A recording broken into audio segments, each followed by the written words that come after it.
Bonjour à tous, j'espère que vous allez bien. Nous nous retrouvons aujourd'hui pour un nouvel épisode d'ARPL Podcast. Aujourd'hui, je suis avec mon grand frère Audringe. Je te laisse te présenter. Merci Raphaël, bonjour à tout le monde. Donc moi c'est Audringe pour les intimes. Ok. La plupart des gens m'appellent Mathieu, Oui. ou quasi. Oui. Donc voilà, je suis entrepreneur, je suis chrétien, je suis papa, je suis là quoi. C'est ça. Et dis-moi Audringe, est-ce que tu as, par rapport à ton entrepreneuriat, est-ce que tu as un témoignage que tu peux nous sortir en rapide? Les témoignages ils sont nombreux, hein. Ouais. Ça fait quand même 6 ans, donc Oui. ça manque pas de témoignages, mais je pense que c'est le plus important, le fil rouge un peu, c'est de faire confiance à Dieu. Ok. Vraiment, c'est vraiment faire confiance à Dieu. Ça n'empêche pas le travail, au contraire, il faut aussi travailler.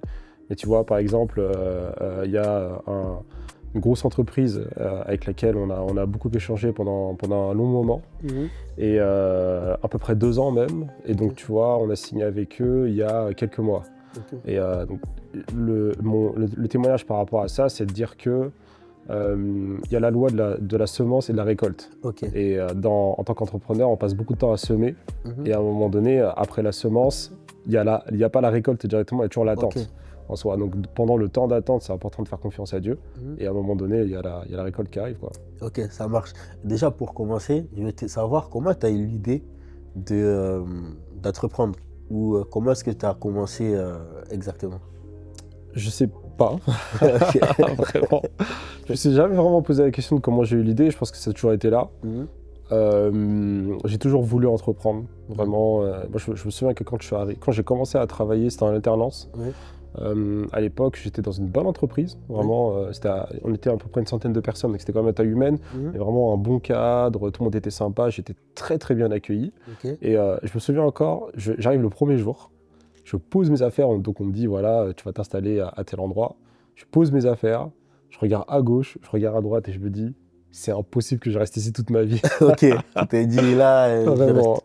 c'est impossible. Donc à partir de là, c'était le chemin de l'entrepreneuriat, il était Déjà évident. ouvert. Ok, ok. Et par rapport à ça, tu m'as dit que tu es chrétien aussi, tu es un jeune chrétien, tu entreprends. Comment est-ce que tu vis ta vie chrétienne avec ton entrepreneuriat?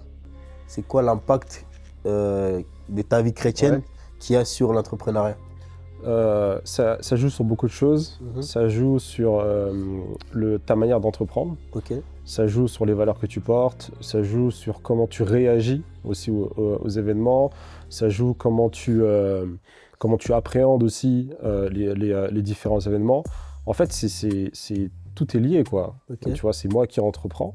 Donc, j'ai fondé ma startup il y a maintenant 6 ans qui s'appelle GobUse, qui accompagne les entreprises sur la transition écologique. Ok. Donc, on propose beaucoup de services, à la fois des études de recyclabilité, bilan carbone, ce genre de choses, et à la fois des actions opérationnelles sur comment est-ce qu'on peut revaloriser des déchets. Donc, on fait des produits finis, on fait des tables basses par exemple, à partir des déchets des entreprises. Et donc, si tu veux, la manière que tu as d'entreprendre et ce que tu vas véhiculer comme valeur au travers de tes différents services ou au travers en fait de ton projet entrepreneurial, pour moi c'est toujours lié à ta personne. Ok. Tu vois, et en étant lié à ma personne, c'est forcément lié à ma foi chrétienne. Ok. Et est-ce qu'il y a eu des moments où tu as prévu comme tu as dit tout à l'heure, tu sèmes, mais ça n'a pas fonctionné ou tu n'as pas eu de résultats que tu voulais? Est-ce que ça a eu un impact sur ta foi personnelle?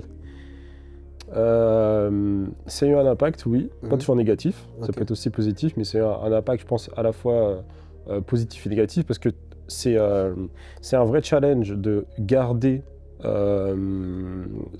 son cœur en fait à ce moment-là, parce que du coup, il faut continuer à croire, il faut continuer à être joyeux, il faut continuer tout ça, alors que les choses elles se passent vraiment pas bien, quoi. Donc à ce moment-là, en fait, ça devient un vrai challenge, et du coup, c'est le côté un peu négatif, mais le côté positif, c'est que quand tu y arrives et que tu regardes en arrière, tu te rends compte que le Dieu qui t'a permis de sortir de la situation précédente, quand une nouvelle situation difficile surgit, tu peux toujours compter sur le même Dieu qui t'a sorti la fois précédente, quoi. Donc c'est à la fin, il y a du positif, il y a du négatif forcément, mais l'idée c'est vraiment de comprendre que le fait d'avoir Dieu avec nous, ça ne nous empêche pas d'avoir des moments difficiles, quoi. Ok. Ça veut dire toi tu distingues quand même l'entrepreneuriat et ta foi en Dieu, mais en fait, les deux, ça joue un rôle très important. Et finalement, c'est la confiance ou la foi que tu as en Dieu qui te permet en fait d'avancer dans tout ce que tu fais, malgré les échecs passés. Ouais, c'est exactement ça. Tu vois, l'apôtre Ivan, il a l'habitude de dire que quand tu t'occupes des affaires de Dieu, Dieu il s'occupe aussi de tes affaires. Donc c'est important de considérer en tant que chrétien que le fait de travailler ou d'avoir ma propre structure, d'avoir des salariés, d'avoir des clients un peu partout en France, etc., ça ne va pas m'empêcher d'être le chrétien que je dois être. Donc à la fois influencer mon entourage professionnel, tu vois, les différents collaborateurs que je peux avoir ou les clients, les fournisseurs, enfin bref, toutes les personnes avec qui je suis en interaction, et à la fois aussi d'être actif dans mon église locale. Donc, tu vois, pour moi, c'est aussi un point important. Je parlais tout à l'heure des valeurs et de l'influence de la foi chrétienne dans l'entrepreneuriat. Pour moi, c'était important d'être à la fois pleinement un entrepreneur, et à la fois pleinement aussi un chrétien actif dans son église locale, quoi. Et donc c'est aussi d'une certaine manière le message que j'essaie de véhiculer, parce que jusqu'ici j'ai aussi rencontré pas mal d'amis et de connaissances qui certains étaient chrétiens et qui ont une église locale, et je remarque parfois que c'est pas tout le monde qui a comme fardeau vraiment de porter ce message d'équilibre, quoi. De dire qu'on peut être pleinement chrétien, pleinement entrepreneur, pleinement directeur, pleinement ceci ou pleinement cela, et ça ne nous empêche pas en fait d'être actif dans l'église locale. Donc ça veut dire prendre soin des gens, participer à des programmes, s'investir dans la vie des autres pour les aider à grandir au niveau de la foi, tous ces éléments-là, quoi. Pour moi, c'est autant important l'un que l'autre. Et c'est quelque chose que je voulais... c'est un message que je veux porter. Et c'est quelque chose que je veux garder en tant qu'entrepreneur. Et tu vois, même sur un jour, on m'a questionné sur le format ou plutôt la structure juridique de mon entreprise. Parce que souvent, quand on travaille sur des activités comme la mienne, souvent on est en coopérative, en association. En tout cas, on est sur quelque chose qui est pas forcément à but lucratif, tu vois. Et justement, je voulais apporter quelque chose de différent. Je veux montrer, parce que c'est pas fini, que c'est possible de faire du business, d'avoir une rentabilité, mais avec un business model qui est basé sur quelque chose de vertueux, avec un impact positif sur son environnement. Tu vois. Et donc, je réponds sur le point des valeurs, et c'est vraiment de dire que mes valeurs influence forcément ma manière d'entreprendre, et je fais pas juste de l'entrepreneuriat pour faire de l'entrepreneuriat, mais l'idée c'est quand même de véhiculer des messages derrière. Et tout à l'heure tu nous as dit que tu as un père, tout ça, tu as une famille, et comment est-ce que tu arrives à gérer tout ça? Parce que moi, avec les peu de choses que je fais en dehors de mon travail, j'essaie de faire des petites choses à côté, mais je vois que parfois, je suis grave saturé. Tu vois, pourtant, j'ai pas de charge encore. Tu vois, je suis seul, j'ai pas beaucoup de charge. Mais quand je vais gauche-droite, passer les appels, revenir, je dois aller à l'église, je dois aller à mon travail, je me trouve trop saturé. Et du coup, toi, comment tu arrives à gérer ça? La famille, l'entreprise, l'église, comment est-ce que tu arrives à jouer sur ça? Il faut trouver son équilibre. Il faut rendre grâce à Dieu parce que j'ai une femme extraordinaire qui m'aide beaucoup dans tout ça. Grâce, ouais, vraiment. Donc ça aide. Forcément, je ne suis pas tout seul. Et, tu vois, au niveau d'entrepreneuriat, j'ai aussi des personnes. Au niveau d'église aussi, je ne travaille pas tout seul. Donc je pense que c'est important d'être bien entouré. C'est vraiment ça le point. Et puis ensuite, la vie, elle est faite de saisons. Avant, j'étais comme toi dans une saison où j'étais célibataire, tout seul à la maison. Et donc voilà, donc tu peux mettre le curseur à différents endroits, au niveau de l'église, au niveau de la famille, au niveau de l'activité professionnelle. Et puis après, en fonction des saisons dans lesquelles tu es, tu es obligé un peu de réajuster. Il y a des choses que je ne peux pas faire à l'église que toi, tu peux faire aujourd'hui, parce qu'il y a la famille, parce qu'il y a l'activité professionnelle et vice-versa. Donc l'idée, en gros, c'est de se dire que il faut respecter la saison dans laquelle on est. Et par rapport à ça, chercher un peu s'ajuster, justement, pour pas être dans quelque chose où on est un peu robotique, on fait les trucs de manière automatique, on n'est plus vraiment dedans, quoi. Tu vois, je pense que c'est important, que ce soit pour la famille, pour l'entrepreneuriat et d'autant plus pour l'église, devant toujours le faire avec le cœur, quoi. Donc voilà, donc, du coup, tu trouves ton équilibre, tu t'attends un petit peu, au départ tu fais quelques erreurs, mais après, par la grâce de Dieu, ça va. Ça veut dire, si je comprends bien par rapport à tes projets, ça veut dire à chaque fois que tu commences un projet, c'est toujours les seigneurs avant tout, et après les projets, ça accompagne. Et moi, par rapport à ça, est-ce que t'as déjà fait un projet où t'as déjà douté, mais que le Seigneur t'a convaincu de le faire? Parce que nous, souvent, moi, quand j'ai un projet, j'avais pas au début l'habitude de prier pour ces projets-là. Je me disais, j'ai ces projets-là, je vais faire ça et j'y vais directement. Mais est-ce que toi, c'était un réflexe comme ça et comment tu as su le surmonter? Faut se lancer. Il n'y a pas d'autre manière de surmonter ça, il faut vraiment se lancer. Pour te donner un petit témoignage, on est en 2020, on est juste avant le Covid, et donc la startup elle existe depuis un an, une petite année. Ça marchote, on va dire. Voilà. Donc il y a des trucs qui se passent bien, mais bon voilà, on n'est pas du tout sur un niveau de résultat, tu vois, qui permet d'avoir un salaire par exemple à cette époque-là. Et donc on est en 2020, je passe un concours, un concours très particulier qui est fait par une association qui s'appelle Live for Good. On est 45 projets. Il y a 10 finalistes et il y a 5 vainqueurs.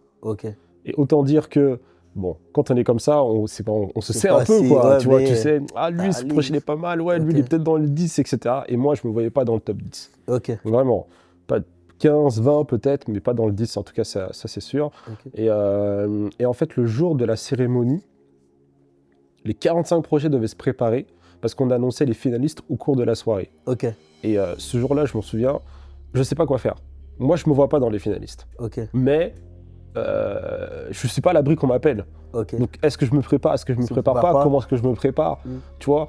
Et donc à ce moment-là, moi je fais une prière simple. Je dis ok Seigneur, moi mon rôle c'est de me préparer au mieux de ce que je peux. Donc je vais donner mon best dans la préparation. Le reste, c'est toi qui gères. Ça t'appartient. Tu vois, c'était un concours important parce qu'il y avait une bourse. Il y avait un accompagnement, voilà, il y avait quelque chose qui allait me permettre de passer à un autre niveau, au niveau de l'entreprise. Et même à ce moment-là, j'étais aussi, financièrement, ça devait être compliqué aussi. Tu vois, donc j'étais en mode, est-ce que je continue, est-ce que j'arrête? Vraiment, c'était une période vraiment de questionnement, de vraiment un carrefour. Et donc, je passe le concours, c'est-à-dire que je me présente à la soirée. Et là, je suis appelé, je crois, en 8e. Alors que pour moi, j'étais pas du tout dans le top 15 déjà. Exactement, j'étais pas du tout dans le top, tu vois. Et donc en 8e finaliste, on m'appelle. Alors, comme je t'ai dit, j'avais bien préparé mon pitch. Tu viens, tu as 3 minutes pour expliquer ton projet, etc., convaincre un jury. Et puis, bon, je fais mon truc, ça se passe bien, par la grâce de Dieu. Et ensuite, on m'appelle en 2e vainqueur. En soi. Donc au final, je me retrouve dans les vainqueurs. Mais si tu m'avais posé la question 24-48 heures avant, je t'aurais dit non. Je fais pas partie de ça. Sûr que non, mais on fait quand même confiance à Dieu, c'était quelque chose d'important. Et si tu veux, le témoignage derrière ça, c'est vraiment de dire que à ce moment-là, la prière que je fais, c'est « Ok Seigneur, c'est compliqué, il n'y a pas trop de perspectives, ça peut vraiment changer les choses. Donc si tu veux que je continue, il faut que ça, en fait, ce soit positif. Il faut que ce concours il soit remporté. » Et je me voyais vraiment pas le remporter. Et quand c'est arrivé, c'est une confirmation, c'est une réponse, c'est un encouragement, c'est tout ça à la fois, quoi. Et donc la suite, c'est que l'année 2020, je me fais accompagner, et là on multiplie le chiffre d'affaires par 200-300%. C'était vraiment, on a réussi en fait à travailler pendant le Covid de manière à ce que ce soit une période positive, quoi. En soi. Bon, c'était vraiment très enrichissant. Merci. Ce que tu viens de dire, parce que ça montre aussi que nous les jeunes, faut faire pleinement confiance à Dieu. Et je sais que les doutes, c'est quelque chose de normal, on est des êtres humains, et c'est quelque chose qui peut nous arriver, mais on doit juste faire confiance à Dieu. Mais c'est lui, nous on met seulement le projet en place, et après on dit papa, c'est à toi d'agir, parce que moi, on est limité. Ouais, c'est ça, c'est exactement ça. Je pense que en fait, c'est important de comprendre que on va répondre aux doutes par l'action. Tu vois, c'est à chaque fois en fait que moi c'est quelque chose que je m'applique. À chaque fois que je doute, à chaque fois que j'ai une hésitation, etc., je pose une action. Après on voit. Au final, tu vois, et tu peux toujours évaluer un peu les conséquences négatives si jamais les choses se passent pas comme toi tu as envie qu'elles se passent. Mais en tout cas, il faut poser des actions, véritablement. Tu vois, la Bible parle de la foi sans les œuvres. C'est une foi morte, en fait. Donc la foi, ça réclame des actions en soi. Donc à un moment donné, c'est bien d'être dans la réflexion, tu vois, faut pas faire n'importe quoi, etc. Mais faut poser des actions, c'est ça qui veut dire ça qui est la vérité. Et quel conseil tu peux donner du coup à nos frères et sœurs qui nous suivent, qui ont aussi cette envie-là d'entreprendre, mais qui doutent, qui ont peur d'échec, on va dire, ou qui n'arrivent pas à se trouver dans ces milieux-là, quel conseil toi tu peux nous donner, parce que j'en fais aussi partie, à cette catégorie-là des personnes qui hésitent encore à se lancer? Ok. Pour répondre à ta question, quel conseil je pourrais donner? Je le disais, c'est important de passer à l'action. Vraiment, de regarder le chemin le plus court qui te permet de passer à l'action par rapport au projet que tu veux mettre en place. Je sais que c'est pas forcément évident, qu'il y a toujours plein de questions. Tu sais comment j'ai commencé en fait il y a 6 ans. Tout n'était pas comme aujourd'hui, tout n'était pas parfait. Je me suis fait accompagner aussi. Aujourd'hui, il y a des structures. Alors, il faut quand même bénir le Seigneur parce qu'on entreprend en France. Franchement, je ne connais pas ailleurs. En tout cas, je sais qu'ici, il y a pas mal de structures qui existent, qui te permettent de pouvoir avoir au moins un minimum de base solide pour entreprendre, quoi. Okay. Donc, moi, je suis passé par ces structures-là. Aujourd'hui aussi, par la grâce de Dieu, je suis administrateur d'une de ces structures qui s'appelle BGE, sur le secteur Île-de-France. Et donc, l'idée, en gros, c'est de se dire qu'il y a des choses aujourd'hui que tu ne sais pas qui te bloquent. C'est ça en fait qui fait que tu passes pas à l'action. L'idée c'est de combattre en fait cette ignorance-là par en fait de la connaissance, quoi. Donc tu te renseignes, tu te fais accompagner, tu t'échanges avec les personnes. Il y a aussi un autre point important en fait, c'est que avant d'être entrepreneur, je pensais souvent que quand j'avais une idée, il fallait absolument pas que j'en parle. C'était chut, non, il faut pas dire, on va la dire aux proches et tout. C'était ça, mais au contraire. Vraiment, il faut que tu trouves des personnes qui sont comme des personnes de confiance, des personnes qui sont passées aussi un petit peu par là où tu es aujourd'hui et qui vont avoir en fait un vrai avis, vraiment quelque chose d'avisé sur ce que tu vas leur dire. Et il faut beaucoup échanger avec ces gens-là, beaucoup parler de ton idée, parce que tu vois par exemple, je parlais tout à l'heure du Covid. En 2020, ce qui se passe en fait, c'est que j'échange avec un ami, tu vois, une connaissance du travail, qui a rien à voir en fait avec ce qu'on fait. On échange et puis il me pose une question simple. Il me dit mais pourquoi est-ce que tu recycles pas les masques? Et je savais pas quoi lui répondre. Et ne sachant pas quoi lui répondre, parce que je m'étais jamais posé la question en fait, c'est là que j'ai commencé à creuser le sujet. Et en creusant le sujet, je me suis rendu compte qu'on pouvait apporter une solution.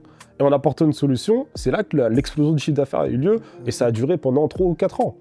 Tu vois. Et donc, si j'avais pas parlé de ça avec lui, il m'aurait pas posé la question, j'aurais pas pu en fait avoir l'idée et j'aurais pas pu avoir les conséquences positives derrière, quoi. Donc c'est important d'avoir des personnes avec lesquelles on peut échanger en fait sur les projets qu'on a et qui peuvent donner des idées, agrémenter, parfois poser des questions qui peuvent paraître anodines, mais voilà, le Seigneur il sait comment faire ces choses, quoi.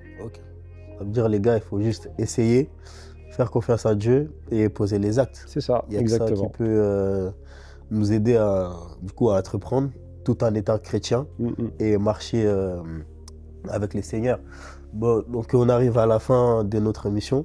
Je te remercie d'avoir accepté l'invitation.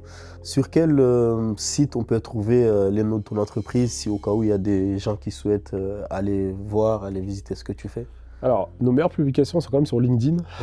Donc, tu peux taper Gobuse, G-O-B-U-S-E, sur LinkedIn. Sinon, on est sur Instagram, on a un site internet aussi, gobuse.fr. Donc, voilà. Donc, nous sommes arrivés à la fin. Merci à toi d'avoir accepté cette invitation. Merci à toi. Franchement, c'était très enrichissant. Et merci à vous également de nous avoir suivis. Nous nous retrouvons très bientôt dans les prochains épisodes. Soyez bénis, que le Seigneur vous bénisse. N'oubliez pas de vous abonner sur nos chaînes qui se trouvent juste là pour aller suivre nos contenus et nos prochains épisodes. Et que le Seigneur vous bénisse. À bientôt. Et car je te connais. Je sais ce que tu désires. Cherche-moi encore.